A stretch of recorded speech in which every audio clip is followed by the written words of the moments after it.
Nah, selanjutnya ada SR terlonceng flip-flop gitu, atau SR clock flip-flop. Nah, di mana FF ini itu adalah suatu flip-flop yang dirangkai dari FF SR atau set reset flip-flop yang ditambah dengan 2 gerbang N atau NAND untuk memasukkan pemicu yang disebut dengan sinyal clock. Nah, di sini bisa kita lihat kalau ini itu adalah rangkaian dari FFSR kan, atau SS atau SR flip-flop. Seperti di rangkaian sebelumnya nih. Kan sama kan sama yang ini. Nah, tapi kita tambahi lagi gerbang logika NAND ini 2 dan sinyal clock di sini. Ya. Nah, pada tabel kebenarannya sendiri itu seperti ini, yang dimana jika clocknya itu dalam kondisi rendah atau low, 0 gitu ya, ini, maka nilai berapapun dari input S dan R itu tidak akan berpengaruh, karena di sini sinyalnya itu rendah atau low. Jadi input dari S dan R ini berapapun tidak akan berpengaruh, dan outputnya juga tidak akan berubah. Ya kan, seperti di penjelasan sebelumnya, Qn ini artinya output yang sebelumnya itu tidak akan berubah atau tidak akan berganti gitu ya, atau istilahnya outputnya itu mengambil dari output yang sebelumnya gitu. Jadi semisal semisal output sebelumnya itu 0 dan 1, maka kalau semisal teman-teman set kondisi CK, S, dan R-nya seperti ini, maka nanti outputnya tidak akan berubah gitu. Dan begitupun kalau teman-teman mengeset inputnya itu seperti ini, ataupun yang ini, itu nanti outputnya tidak akan berubah, yaitu tetap seperti output sebelumnya gitu. Nah, berbeda kalau semisal teman-teman di sini mengeset clocknya ini atau sinyal clocknya itu jadi angka 1 atau aktif atau high gitu ya. Nah, nanti CK ini juga akan istilahnya itu juga akan mempertimbangkan input dari S dan R ini gitu. Kan kalau yang CK kalau kondisinya 0, dia tidak akan mempertimbangkan berapapun S-nya sama R-nya itu berapapun nilainya, itu tidak akan dihiraukan. Tapi kalau semisal CK-nya itu 1 atau dalam kondisi aktif, maka nilai atau kondisi dari input S dan R ini akan dipertimbangkan gitu. Jadi nanti kalau semisal CK-nya sama dengan 1, outputnya akan berbeda-beda. Kan kalau yang CK-nya sama dengan 0 itu kan sama semua ya, karena kondisi S dan R-nya itu tidak dihiraukan. Gitu. Nah, di sini contoh yang ini ya. Semisal pada saat CK 1, S-nya 0, R-nya 0. Ini kan, berarti kan kalau CK-nya di sini 1 naik, dialirkan ke sini 1, di sini 1. Ini ada gerbang logika, ada 4 ya. Nah, untuk 0 dan 1 kalau dinenkan jadi 1 kan. Kemudian kalau ini juga 1 dan 0 dinenkan jadi 1 ya kan. Nah, di sini kan kondisi setelah masuk di sini itu kan 1 dan 1 gitu kan inputnya. Sama seperti kondisi yang sebelumnya. Ini kan, sama seperti kondisi ini.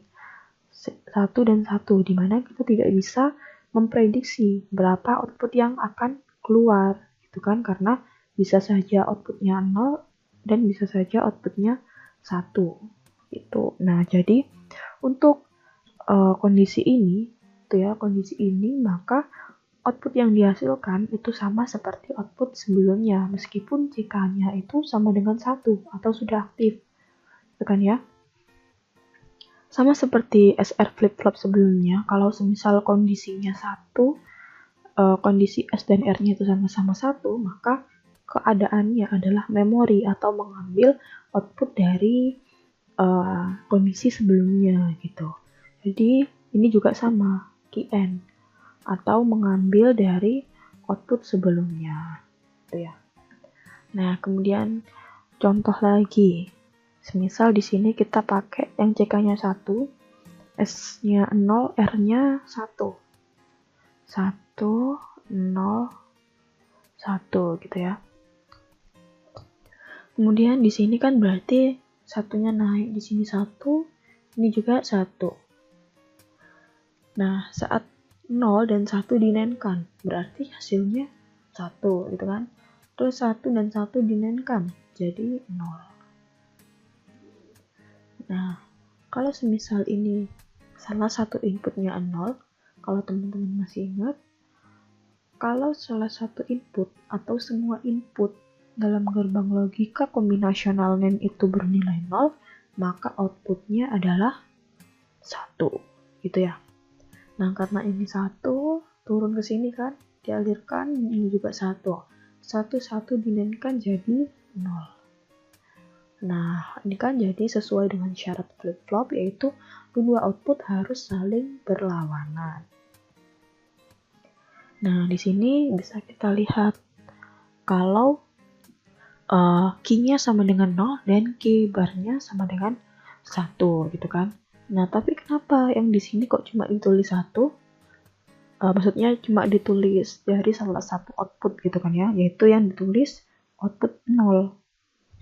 Nah, balik lagi seperti yang telah saya jelaskan, kalau yang kita lihat itu adalah nilai dari output key, bukan yang key komplement, yaitu kita lihat yang key. Jadi kalau semisal key-nya 0, maka di sini tulis 0 atau yang berarti reset. Itu ya. Nah, kemudian lagi ada ini kondisi yang ketiga, 1, 1 dan 0. 1, 1 dan 0. Berarti ini naik ya, di sini 1, ini 1. Berarti 1 dan 1 dinaikkan jadi 0, 1 dan 0 dinaikkan jadi 1. Nah, berarti kan kalau semisal 0 di sini kita juga sudah tahu kan, kalau semisal salah satu atau semua input dari gerbang NAND itu ada 0-nya, di sini adalah atau outputnya adalah 1 gitu kan. Berarti di sini ini turun, satunya di sini. Nah, 1 dan 1 dinaikkan jadi 0. Nah, karena di sini key-nya itu bernilai 1, ya, bernilai 1, jadi yang dituliskan yang key. Jadi ini ditulis 1 atau dalam keadaan set. Gitu. Dan begitu pun yang kondisi ini. Kenapa ini kok don't care? Don't care ini sama seperti ilegal atau terlarang gitu ya, karena kalau semisal S dan R-nya ini satu semua, maka nanti di sini kita tidak bisa melanjutkan dari perhitungan rangkaian digital di depannya gitu, karena kita tidak bisa memprediksi dari berapa output yang akan dihasilkan. Itulah kenapa di sini kita tulis don't care atau ilegal. Maksud saya, kalau misal di sini ya CK-nya 1, kita coba aja deh.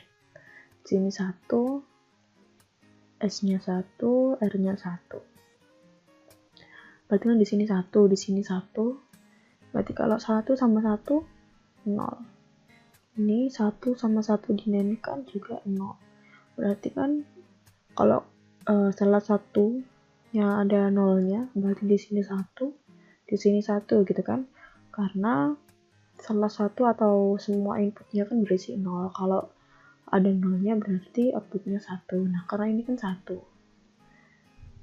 sama-sama satu berarti kan tidak boleh karena melanggar syarat ketentuan dari flip-flop itu sendiri. Jadi karena melanggar, ini disebut sebagai keadaan ilegal atau terlarang, ya, atau don't care, atau tidak terdefinisi, tidak apa ya istilahnya, tidak memenuhi, gitulah istilahnya ya. Oke, untuk flip-flop selanjutnya akan saya jelaskan di video selanjutnya.